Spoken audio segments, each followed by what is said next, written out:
తెలంగాణ ప్రభుత్వ చర్యలు పేద విద్యార్థులకు నష్టం కలిగించేలా ఉన్నాయని స్టూడెంట్ జేఏసీ నేతలు మండిపడ్డారు.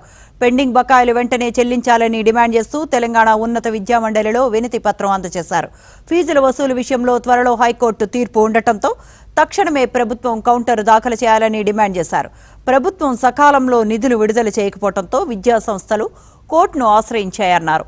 ప్రభుత్వం కార్పొరేట్ సంస్థలకు కొమ్ము కాస్తోందని ఆరోపించారు. ఇక ప్రభుత్వం వెంటనే స్పందించకపోతే ఆందోళనలు ఉధృతం చేస్తామని హెచ్చరించారు.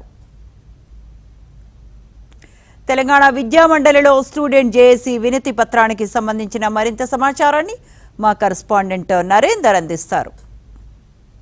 ఇంజనీరింగ్ విద్యకు సంబంధించి విద్యార్థులే కాలేజీ ఫీజు కట్టాలని చెప్పేసి తీర్పిచ్చిన నేపథ్యంలో 30 తారీఖు నాటి కౌంటర్ దాఖలు చేయాల్సి ఉంది. సో ఇప్పటివరకు కూడా రాష్ట్ర ప్రభుత్వం నుంచి ఎలాంటి రెస్పాన్స్ లేకపోవడంతో ఉన్నత విద్యా మండలికి బీసీ విద్యార్థి నాయకులందరూ కూడా రావడం జరిగింది. వినతి పత్రం ఇచ్చొచ్చు. ప్రధానంగా మీ డిమాండ్ ఏంటి? ఇప్పుడు రాష్ట్రం ఇక్కడ కాలేజీ యాజమాన్యాలు మొన్నటికి మొన్న సమ్మె చేపట్టారు. ఎందుకంటే మేము ఫీజుల బకాయిలు రావట్లేదు, మేము జీతాలు ఇచ్చే పరిస్థితి లేదు, బిల్డింగ్లు రెంట్ కట్టే పరిస్థితి లేదు, స్వీపర్లకు కూడా మేము జీతాలు ఇచ్చే పరిస్థితి లేదని చెప్పి వాళ్ళు ధర్నా చేపట్టారు. ధర్నా చేపట్టినప్పుడు వాళ్ళ మీద విజిలెన్స్ దాడులు చేసి అనేకమైన భయభ్రాంతులు గురి చేసి వాళ్ళ కాలేజీలో ఓపెన్ చేయించారు.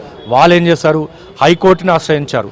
మాకు ఫీజు రియంబర్స్మెంట్ రావట్లేదు, మాకు సమస్యలు ఉన్నాయి, మేము జీతాలు ఇవ్వలేకపోతున్నాం అని చెప్తే హైకోర్టు ఏం చేసింది, ఇంట్రీమ్ డైరెక్షన్ ఇచ్చింది. ఏదైతే 2026-27 నుంచి ఏదైతే ట్యూషన్ ఫీజు ఉందో అది విద్యార్థుల దగ్గర నుంచి తీసుకోవాలని చెప్పి ఇంట్రీమ్ డైరెక్షన్గా హైకోర్టు డిసిషన్ ఇచ్చింది. మేము 30 తారీఖు లోపల వీళ్ళు కౌంటర్ ఫైల్ చేయాలి. ఏది ప్రభుత్వం నుంచి ఎటు చీమ కొట్టినట్టు కూడా లేదు. అసలు కౌంటర్ ఫైల్ కాదు కదా, వీళ్ళు ఒక డిపార్ట్మెంట్ ఇస్తారని చెప్పి ఇంకొక డిపార్ట్మెంట్ ఇస్తారని చెప్పి ఒకరి మీద ఒకరు వాళ్ళు నెట్టుకున్నారు తప్ప ఎవ్వరు కూడా దీని వైపు అడుగులు వేయలేదు. ఒక విద్యాశాఖ మంత్రి లేనందువల్ల ఒకరి మీద ఒకరు ఎవరు ఇస్తారో తెలియదు, ఎవరు ముందుకు పోతారో తెలియదు. అట్లా విద్యార్థులకు అన్యాయం జరుగుతుంది. ఎందుకంటే విద్యార్థులు అనేకమైన మానసిక ఒత్తిడికి లోన్ అవుతున్నారు. ఎందుకంటే ఉన్నతమైన విద్య చదువుకుంటామని చెప్పి ఫీజు రియంబర్స్మెంట్ ద్వారా ఎంటర్ అయిన విద్యార్థి లాస్ట్కి వచ్చేసరికి సర్టిఫికేట్ లేకపోతే ఫీజు రియంబర్స్మెంట్ స్కీమ్ ఉందనే కదా విద్యార్థి చదువుకున్నది.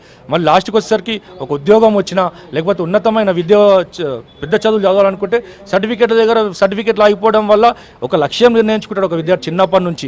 నేను ఇంజనీర్ అయితా, ఒక డాక్టర్ని అయితా, లేకపోతే పెద్ద కలెక్టర్ని అయితా అని చెప్పి ఒక లక్ష్యం నిర్ణయించుకుంటారు ఒక విద్యార్థి. ఇప్పుడు 30 తారీఖు వరకు టైం ఉంది.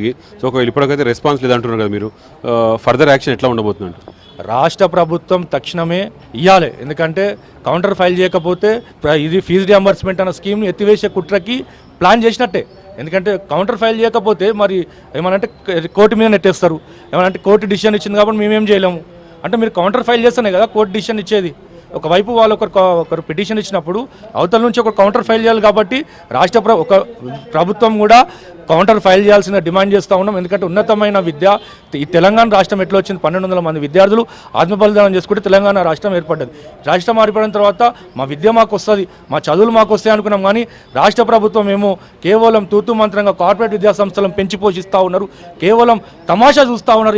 ఇప్పుడు కోర్టు ఇచ్చిన ఏదైతే తీర్పు ఉందో అన్ని కాలేజీకి వర్తిస్తా, కొన్ని కాలేజీకి వర్తిస్తా, కొంతమంది కాలేజీ యాజమాన్యాలు కొన్ని కాలేజీకి వర్తిస్తాయి, మాకు కూడా అది వర్తించాలని చెప్తున్నారు. అంటే ఎవరైతే దానికి పిటిషన్ వేసినారో వాళ్ళకి వర్తిస్తుందని చెప్పి అడ్వకేట్లు అంటా ఉన్నారు. అది ఇంట్రీమ్ డెసిషన్ ఏం కాదు, ఇంకా ఇంట్రీమ్ డైరెక్షన్గా కోర్టు ఇచ్చినుండే 30 తారీఖు మాత్రం డెసిషన్ ఇచ్చే అవకాశం ఉంది. కాబట్టి అంత లోపల మీరు కౌంటర్ ఫైల్ చేయకపోతే మరి కోర్టు మరి ఎవరు వాదనలు వింటుంది, ఎవరు చెప్తారు దానికి? రైట్. సో మొత్తానికైతే ఇక్కడ విద్యార్థి సంఘం, బీసీ విద్యార్థి సంఘ నాయకులందరూ కూడా హైయర్ ఎడ్యుకేషన్ రావడం జరిగింది. ఎందుకంటే పేద విద్యార్థులకు అన్యాయం జరుగుతుంది, ఖచ్చితంగా రాష్ట్ర ప్రభుత్వం స్పందించి కౌంటర్ ఫైలు 30లోగా దాఖలు చేయాలని చెప్పి కూడా బీసీ విద్యార్థి సంఘ నాయకులు రామకృష్ణ చెప్తున్నారు.